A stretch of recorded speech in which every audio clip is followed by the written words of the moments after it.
کہ زوجہ سے جو ہم بستری ہے وہ صرف اسی راستے میں جائز ہے جس سے اولاد ہوتی ہے، کیونکہ عورت کو اللہ نے بنایا ہے نسل بڑھانے کے لیے. تو کوئی بھی ایسا ہم بستری کا طریقہ اختیار کرنا جو نسل بڑھانے کا ذریعہ نہ ہو، یعنی وہ نیچرل نہ ہو، تو وہ حرام ہے. تو اس میں اللہ نے یہ حکم دے دیا.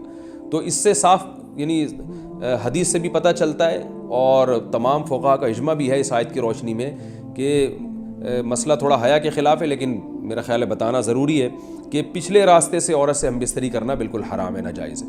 اور نبی صلی اللہ علیہ وسلم کی اس پہ بہت شدید لعنت ہے، بہت شدید وعید ہے. تو یہ بالکل اللیگل ہے اسلام میں کہ عورت کے پچھلے راستے سے اس سے ہم بستری کی جائے. جو لوگ لڑکوں سے بدفعلی کے عادی ہوتے ہیں ان کو یہ ایک چسکا لگ جاتا ہے، تو یہ حرام ہے، ناجائز ہے، کیونکہ اللہ نے بتا دیا کہ یہ تمہارے لیے بمنزلہ کھیت. مفتی طارق مسعود کے بیانات کے لیے طارق مسعود آفیشیل کو سبسکرائب کریں. طارق مسعود آفیشیل.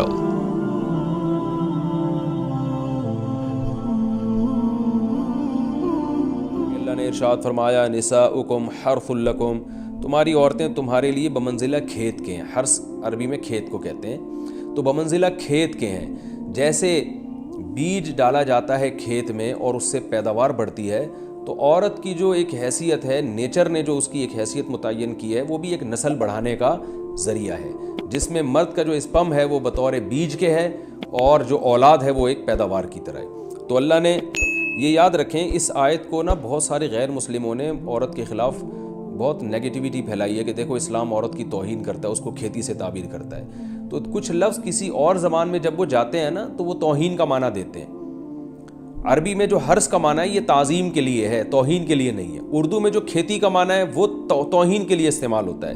کھیتی یعنی جو پاؤں میں روندی ڈالنے والی، اور زمین جو ہے پاؤں میں گویا روندی، اس کو روندا جا رہا ہے. تو اس لیے اس کا اردو میں بالکل اسی طرح جو لوگ ترجمہ کر دیتے ہیں کہ عورتیں تمہاری کھیتیاں ہیں، تو یہ ترجمہ میرا خیال ہے اس لیے درست نہیں ہے کہ اردو میں اس کا مفہوم ہی چینج ہو جاتا ہے. یعنی گویا ایک عزت کے لیے جو لفظ اللہ نے استعمال کیا وہ ذلت کا ذریعہ بن جاتا ہے. تو اس لیے کسی بھی زبان میں جب ہم کسی بھی لفظ کا ترجمہ کرتے ہیں تو اس زبان کے ہمیں محاوروں کو دیکھنا چاہیے کہ اس زبان میں یہ لفظ کس معنی میں استعمال ہو رہا ہے. مثال کے طور پر ہو سکتا ہے کتا کا لفظ کسی زبان میں وفاداری کے لیے استعمال ہوتا ہو، کسی کو لوگ ڈاگ کہتے ہوں تو اس کا مقصد ہوتا ہے وفادار انسان ہے، لیکن ہمارے ہاں اردو میں گالی ہے وہ. اور آپ بولیں کہ بھئی وہ فلاں قوم ڈاگ کہتی ہے تو ہم کتا کہیں گے، تو آپ جب اس کا ترجمہ اردو میں کریں گے تو کتے سے نہیں کر سکتے. تو اسی طرح یہ عربی کا جو لفظ ہے اس میں بھی یہ چیز غور یعنی ملحوظ رہنی چاہیے. تو اس لیے اس کا ترجمہ کیا جائے گا تمہاری عورتیں تمہارے لیے پیداوار بڑھانے کا ذریعہ ہیں، نسل بڑھانے کا ذریعہ ہیں. فاتوا حرثکم، تم اپنے اس نسل بڑھانے کے ذریعے کے پاس آؤ، انا شئتم، جیسے چاہو، وقدموا لانفسکم، اور اپنے نفسوں کے لیے آگے بھیجو. یعنی اولاد کی نیت سے آیا کرو زوجہ کے پاس اور آخرت کے لیے انتظام کرو، یعنی اولاد پیدا کر کے جو تاکہ دنیا اور آخرت میں تمہارے لیے، فیوچر میں تمہارے لیے کام آئے. دنیا بھی داخل ہے، آخرت بھی داخل ہے. تو اس آیت کا بھی ایک شان نزول ہے کہ صحابہ کرام تو چونکہ جو خواتین تھیں مکہ میں صدیوں سے وہ لوگ آباد تھے، ان کے سفر خاص طور پہ عورتوں کے سفر بہت ہی کم ہوا کرتے تھے. تو جب ہجرت ہوئی ہے اور جو ہجرت کر کے بہت ساری صحابیات مدینہ آئی ہیں، تو مدینہ میں ان کے نکاح دوسری قوموں میں ہوئے، پھر انصار صحابہ سے بھی ہوئے. تو چونکہ تقویٰ تھا ان خواتین میں، للہیت تھی، تو بعض جگہ ایسے واقعات ہوئے کہ میاں بیوی کے جو آپس کا ریلیشن ہوتا ہے، ظاہر ہے وہ ہر قوم میں اور ہر شخص کا مزاج دوسرے سے مختلف ہوتا ہے. تو بعض مردوں نے اس طرح سے اپنی زوجات کے ساتھ ہم بستری کی کہ ان خواتین کو پھر اشکال ہوا کہ پتہ نہیں اس طرح سے ہم بستری کرنا جائز بھی ہے یا نہیں ہے. تو انہوں نے نبی صلی اللہ علیہ وسلم سے یہ مسئلہ پوچھا کہ یا رسول اللہ، ہمارے شوہر ہمارے پاس اس طرح سے آتے ہیں تو کیا یہ جائز ہے یا نہیں. تو ان کے سوال کو بھی مبہم رکھا گیا اور قرآن نے اس کے جواب کو بھی کنایتاً بیان کیا، کیونکہ مسئلہ بظاہر حیا کے خلاف ہے.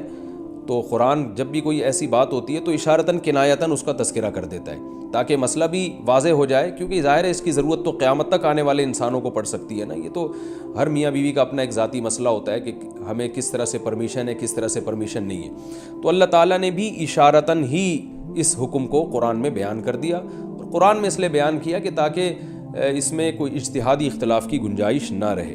تو اللہ نے قرآن مجید میں بیان کیا، فرمایا نساؤکم حرث لکم، تمہاری جو ازواج ہیں، تمہاری جو بیویاں ہیں، وہ تمہارے لیے بمنزلہ کھیت ہیں۔ کھیت کا مطلب کیا ہوتا ہے؟ پیداوار بڑھانے کا ذریعہ۔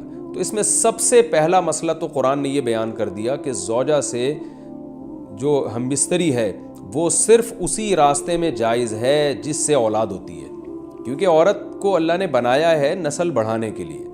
تو کوئی بھی ایسا ہم بستری کا طریقہ اختیار کرنا جو نسل بڑھانے کا ذریعہ نہ ہو، یعنی وہ نیچرل نہ ہو، تو وہ حرام ہے۔ تو اس میں اللہ نے یہ حکم دے دیا۔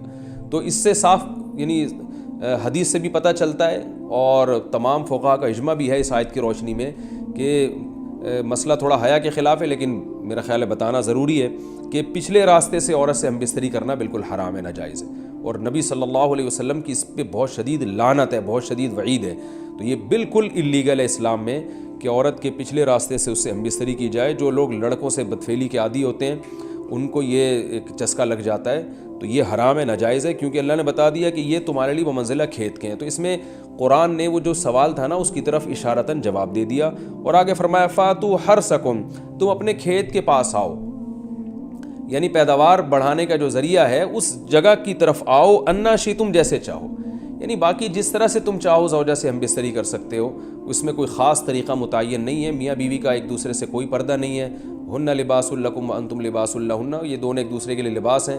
تو اس میں طریقہ کار کوئی بھی ہو سکتا ہے، کسی بھی طرح سے کرنا چاہو ایک دوسرے سے لطف اندوز ہو سکتے ہو، لیکن فاتو حرثکم آنا موضع حرث میں ہے۔ حرث کا مطلب وہ اس جگہ کی طرف آنا ہے جہاں سے نسل بڑھتی ہے، کسی اور راستے کی طرف۔ اس سے صاف طور پر جو ہے نا وہ جو فاسق فاجر لوگوں کی جو برائی ہے، جو لڑکوں سے بدفعلی کے نتیجے میں پیدا ہوتی ہے، اس کا اللہ نے قلع قمع کر دیا کہ اس کی اسلام میں بالکل اجازت نہیں ہے۔ باقی طریقہ کار کیا ہوگا یہ تمہارے اوپر، اس کی اللہ نے تمہیں اجازت دی ہے۔ وَقَدِّمُوا لِأَنفُسِكُمْ، اور چونکہ بار بار حرث کا تذکرہ ہو رہا ہے کہ نسل بڑھانے کا، تو اس لیے اللہ نے فرمایا کہ قدموا لانفسکم، اپنی ذات کے لیے فیوچر میں انتظام کرو۔ قدموا کا مطلب آگے بھیجو اپنی ذات کے لیے سرمایہ۔ کیا مطلب؟ کہ جب زوجہ سے ہم بستری کرو تو نیت اولاد کی ہونی چاہیے، تاکہ وہ اولاد دنیا میں بھی اور آخرت میں بھی تمہارے لیے ذخیرہ بن جائے۔